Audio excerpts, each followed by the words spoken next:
E aí, galerinha do sétimo, tudo bem? Eu resolvi gravar esse vídeo aqui, meninos, pra gente poder corrigir a nossa listinha, tá? As nossas listinhas, aliás. Eu passei pra vocês nas últimas semanas aí 3 listas, né? E aí não tá tendo jeito da gente fazer correção por conta de que a gente tá à distância, a gente não tá se encontrando. Então, nessa semana, o que a gente vai fazer é corrigir essas 3 listas.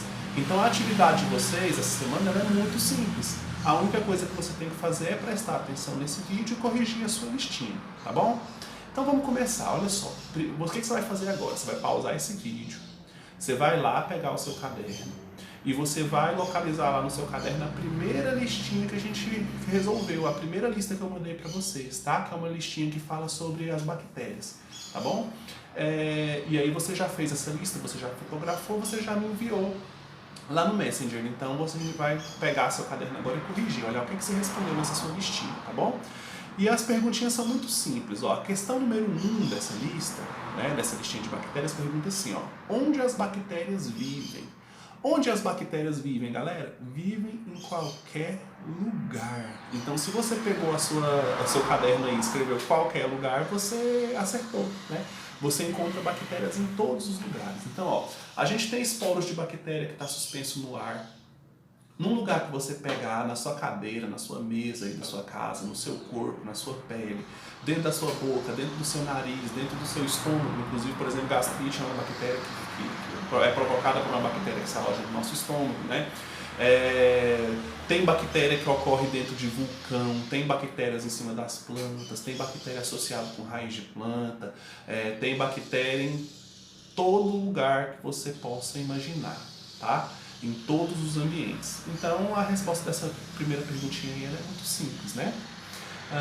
Então qualquer coisa que você tenha respondido no sentido de exemplificar que a bactéria ocorre em todos os ambientes, em todos os lugares, está certa a sua resolução, tá bom? A questão número 2, todas as bactérias provocam doenças? E eu pedi para você justificar. A resposta correta é não. Não são todas as bactérias que provocam doenças, tá? A gente tem bactérias que provocam doenças, são bactérias que a gente chama de parasitas, né? Então a gente tem várias. Leptospirose, tuberculose, várias doenças que são provocadas por bactérias, né? Bom, tétano também é provocado por bactérias e tal. Tem bactérias que provocam doenças não na gente, mas nos animais. Tem bactéria que provoca doença não na gente, mas nas plantas, tá? Então, existem várias bactérias que provocam doenças, mas são todas? Não. A gente tem bactérias que são simbióticas, por exemplo. O que é isso? São bactérias que vivem em associação com o nosso organismo, sem provocar nenhum mal, aliás, provocam bem, fazem bem, tá? A gente tem bactérias associadas no nosso intestino, por exemplo, que ajudam a gente a digerir vários nutrientes, tá? Por exemplo, a gente usa algumas bactérias na produção de alimento, tipo iogurte, queijo, né? Alguns tipos de bolo, vinho, por exemplo, né? Fabricação de vinho. Então, bactérias. Existem as que provocam doenças, mas existem outras que interagem com o nosso organismo não produzindo doenças. E tem outras bactérias que não interagem com o nosso organismo. As bactérias que são decompositoras, por exemplo, decompõem a matéria morta, tá? Tem bactéria que tem vida livre, que não interfere em nada na nossa vida, tá bom? Então não são todas as bactérias que provocam doenças, tá ok? Essa foi a questão número 2. Questão número 3. As bactérias fazem parte de qual reino e quais são as características básicas? Explique cada uma dessas características. Tá bom. Qual é o reino ao qual as bactérias fazem parte? As bactérias fazem parte do reino Monera. Tranquilo? Bactérias fazem parte do reino Monera. Quais são as características básicas das bactérias? Elas são unicelulares. E o que significa ser unicelular?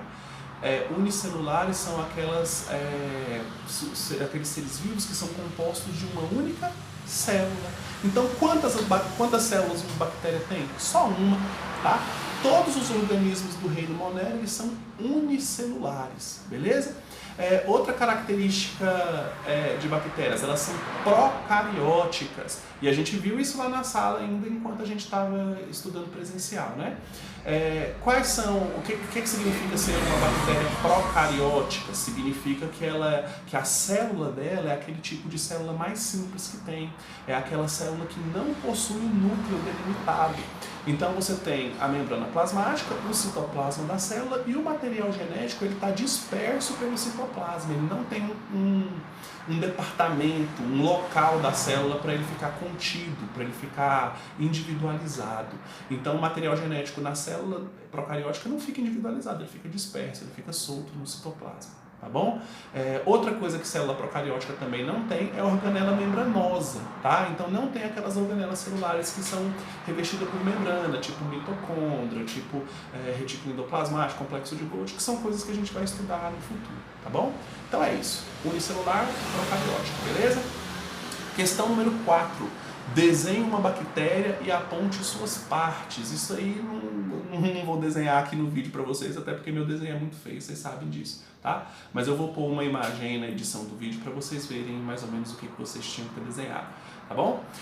Quais são as possíveis formas de bactéria? Descreva e desenhe cada forma. Então, quais são as formas das bactérias? A gente tem a bactéria de formato redondinho, que a gente chama de bactéria do tipo Coccus.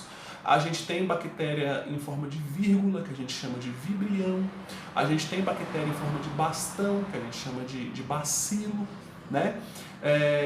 E a gente tem bactérias em forma de espiral, que a gente chama de espirilo, tá ok? Então, essas são as formas básicas da bactéria, o que você tinha que ter desenhado e explicado cada formatinho desse. Tá certo, meninos? Essa foi a primeira lista. Bom, galerinha, vamos para a segunda lista, então, né? O que a gente tem na segunda lista? Ó? Quais são as características básicas do reino protista? Explique-as. Aí o reino protista, gente, se a gente fosse estudar ele profundamente, ele é um reino complicado. Por quê? Porque ele agrupa muitos tipos de organismos e muitos organismos muito diferentes uns dos outros, tá?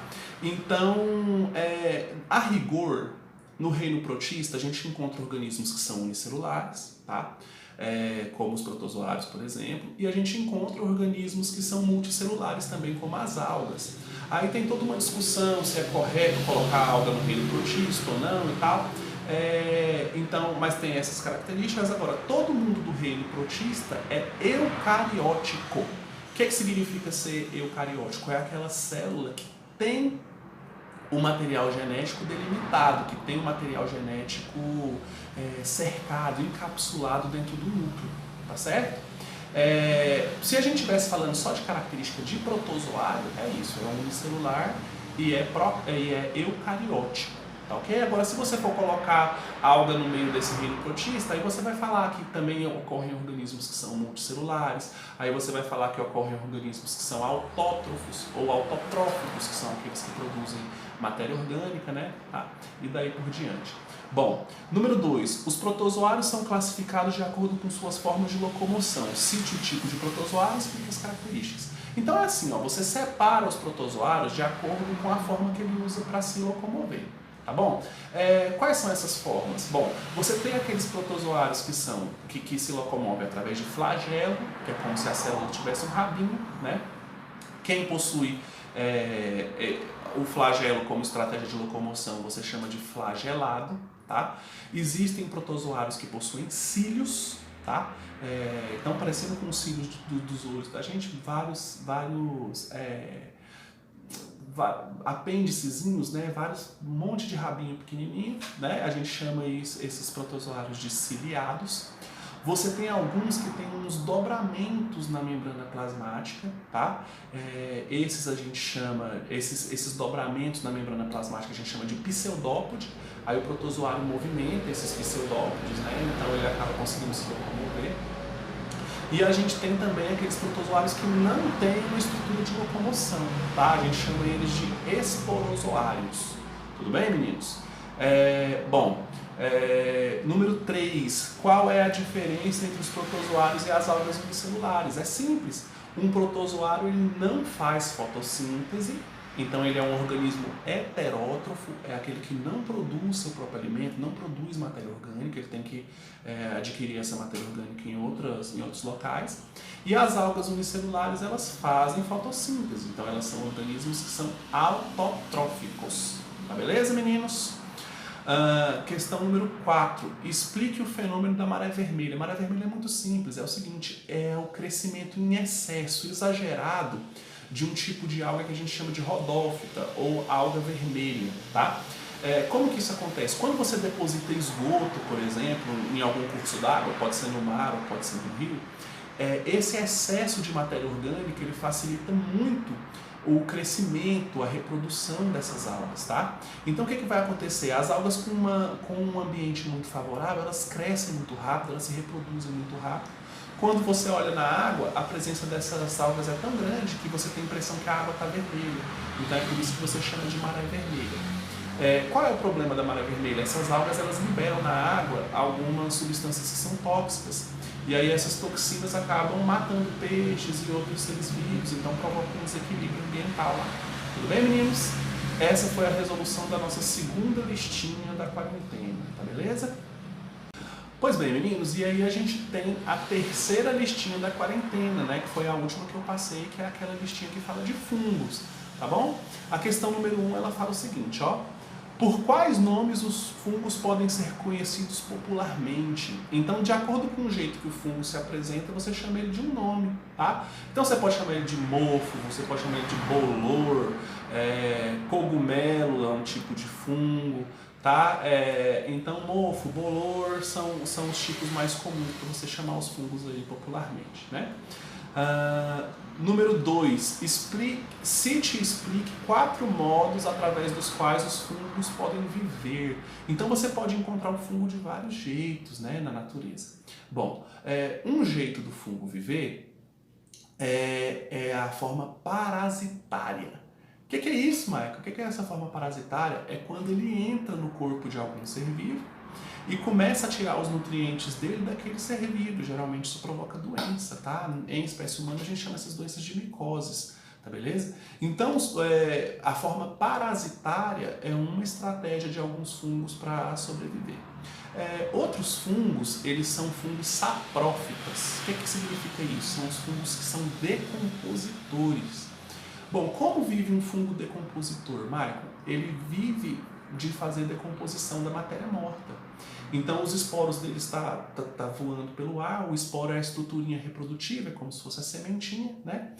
Caiu num local que seja, por exemplo, se ele cair num animal morto ou numa planta morta, as hifas, que são as estruturinhas que formam o fungo, vão crescer ali e vão começar a apodrecer esse material que está morto, tá? Então ele vai fazer a decomposição desse material morto. E é dessa decomposição que ele tira os nutrientes dele, ou seja, a gente chama esses fungos de saprófitas ou de decompositores, tanto faz, tá? Um outro jeito que fungo costuma aparecer é associado a outros seres vivos.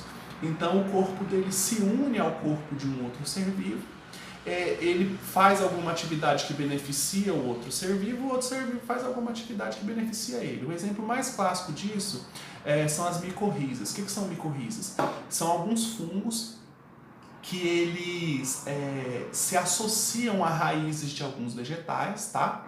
Principalmente as leguminosas. E aí esse fungo fica lá na raiz, lá associado com a raiz da planta. O que o fungo faz? Ele não faz aquela estratégia de decomposição.